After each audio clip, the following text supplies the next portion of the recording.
Oh, the race to replace Marjorie Taylor Greene moving to an April runoff between Trump-backed Republican Clay Fuller and Democrat Sean Harris. Neither candidate receiving the required 50% of the vote needed to advance. That's why there's a runoff. There were more than a dozen candidates running in the special election to succeed Greene, who resigned from her seat at the start of the year. We're pleased to have Georgia Democrat congressional nominee Sean Harris joining us here. Sean, good morning to you.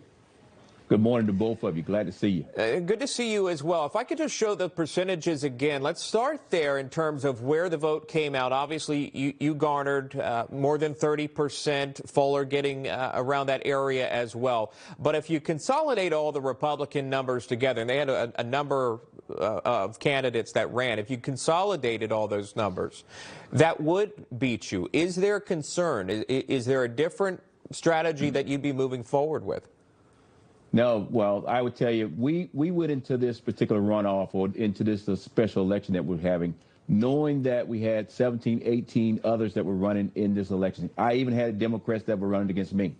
But we also knew that it was going to be two of us that were going to come out.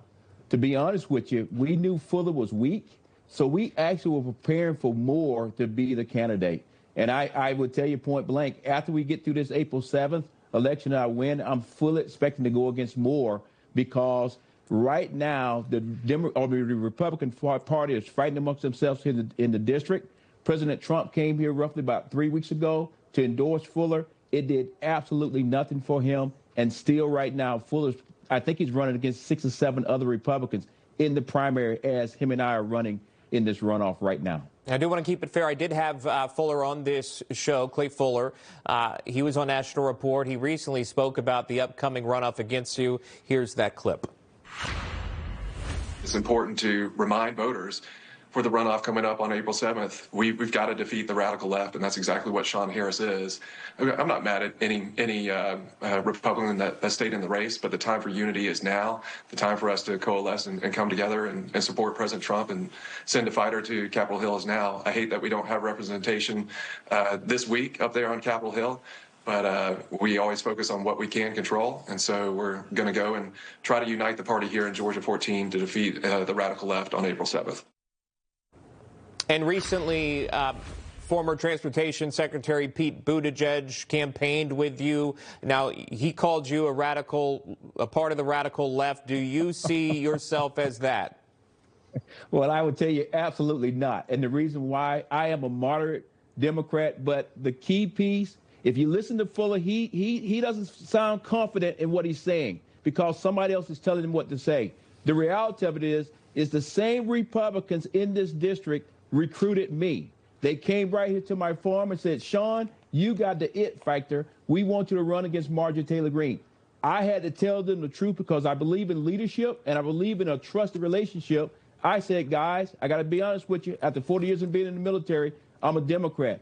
They took 2 minutes and said, Sean, we still going to back you, and they still back me today. And that is why Fuller is so nervous right now, because he knows that not only Democrats are voting for me, independents are voting for me, and also Republicans are voting for me, because many people in this district that are Republicans, they didn't leave the Republican Party. The Republican Party left them behind. All right, let me before we go, a couple of things I want to ask you about. If you did indeed advance to D.C., you represent constituents there in Georgia. There are a couple of things that you'll be asked about. One of those would be the SAVE Act, voter ID.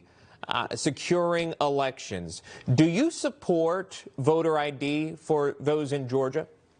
I would tell you, I believe that our system is already set up to be safe across the board. As you know, when it comes to this SAVE Act, it's Republicans, leaders in the Republican Party right now in D.C. that are saying to the president, sir, please back off.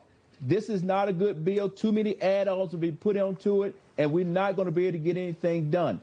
What makes me different from anybody else that's going to go up there is I am laser focused on the people here in Northwest Georgia. Yes, I'm a Democrat, but I'm the only one that has said this. When I go to D.C., my focus is on the people here, hardworking people. I'm not going to tie myself to a party. When you talk to my counterpart, Clay, his exact words were... But do you agree that you should show ID when you vote in U.S. elections? We already show ID here in Georgia. All these things are already in place. Should every So state? what I'm saying to you is this. These are things that we like to play games on. The reality of it is we need to make sure that everybody here in Northwest Georgia has a job, they can pay their bills, and that our farmers can get down the higher cost of fertilizer right now. These are the issues that everyday people here in the district are saying to me why they want me to go to Washington, But you would be just to be clear, you would be voting on U.S. elections within the SAVE Act, but specifically voter ID for each state. You said you had it down in Georgia. Is that something that you would support on a federal level? When I go to Washington, D.C., I want to be clear. When I go to Washington, D.C., I don't represent the entire United States. I don't ever want to be president of the United States. I represent Northwest Georgia. Here in Georgia and here in Northwest Georgia, everybody would tell you that our elections are safe. We almost have an election every Tuesday. That's how many elections we have in Georgia. And this election that we just had against Fuller was safe. The one I'm going to have on April 7th is safe. And then when I turn back around and then in November against Moore, it's going to be safe. Would you call on Senate Democrats, if I can move to the partial government shutdown that we're in right now, which does affect Georgia, TSA lines? You've seen that at Atlanta, obviously, and other airports as well. Is that something that you would call on Senate Democrats to stop this, fund DHS, let these TSA workers, which I just talked to, they're not getting paid right now. Would you call on them to stop this, fund that bill? What I would do is this. I think in Washington, D.C., if you look at anything I've said in the past, I think in Washington, D.C., we need leaders. We need adults in the room. And that's what I'll do when I go in the room is bring everybody together and say enough is enough of pointing fingers. Let's get this figured out and make sure that we take care of the American people. Right now, I think we got too many people in D.C., Democrats and Republicans, that are just playing games with the American people. And that's why you need a leader like me that's going to come to D.C., that's going to be able to stand in the room and say, you know what, I'm here representing the people in Northwest Georgia, period. We need to get it done. All right. Sean Harris, the Democratic nominee there running against the Republican in the runoff, the race for Marjorie Taylor Greene's seat in Georgia. Great to see you, Sean. Thank you for taking the time. Thank you for having me this morning.